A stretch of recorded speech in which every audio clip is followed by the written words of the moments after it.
گودزیلا لقبی که سنگینیش رو فقط یه افسانه مثل GTR میتونه به دوش بکشه. دهه 80 میلادی بود که دنیای ماشین بازی پر شده بود از غول‌های آلمانی و آمریکایی.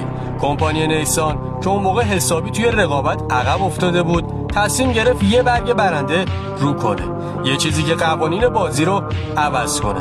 سال 89 میلادی نیسان یه اسطوره خلق کرد، نیسان GTR R32، ماشینی که ظاهر ساده‌ای داشت اما زیر کاپوتش یه هیولا خوابیده بود.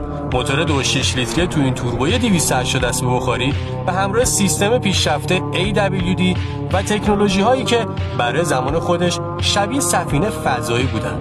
همین که وارد پیست میشد همه چیز تغییر میکرد. رقیباش یکی یکی حذف میشدن و رکوردها شکسته میشد.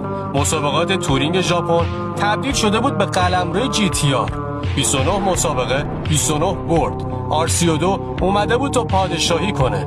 بعد از قهرمانی‌های بیوقفه توی ژاپن، نیسان تصمیم گرفت R32 رو به استرالیا بفرسته. مسابقات گروه A، جایی که بزرگترین برندهای دنیا توش رقابت می‌کردن. کسی انتظارش رو نداشت، اما R32 مثل یک طوفان اومد و کل پیست رو با آتیش کشید. اینجا بود که رسانه‌های استرالیایی دیگه نتونستن تحمل کنن. مجله ویلز نوشت این ماشین مثل گودزیلاست، از ژاپن اومده و داره همه حریفاشو میبله. همین جمله یه لقب جاودانه رو برای همیشه به GTR چسبوند، گودزیلا. ولی این فقط شروع افسانه بود. بعد از R32 در سال 95 میلادی نوبت به R33 رسید، سنگین‌تر ولی سریع‌تر. بعد از R33 در سال 99 میلادی R34 با تکنولوژی‌های جدیدش وحشی‌ترین GTR اون زمان شد.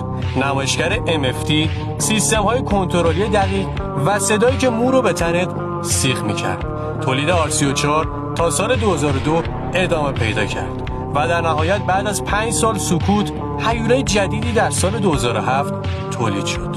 نیسان GTR R35، خودرویی که به اعتقاد خیلیا انقلابی ترین و تاثیرگذارترین خودرو پرفورمنس 20 سال اخیر بوده. خودرویی که شرکت‌های دیگه‌ای مثل پورش رو مجبور کرد برای رقابت دست به کارهای برجسته تری بزنن. اما دیگه خبری از موتور RB26 نبود. یه موتور 6 سیلندر توین توربوی جدید که 565 اسب بخار قدرت داشت و رکوردها رو یکی یکی جابجا می‌کرد. ولی در نهایت یه سوال بزرگ همیشه باقی موند، اینکه R35 هنوز هم همون گودزیلاست یا افسانه واقعی همون R32 بود و دیگه دورانش تموم شده.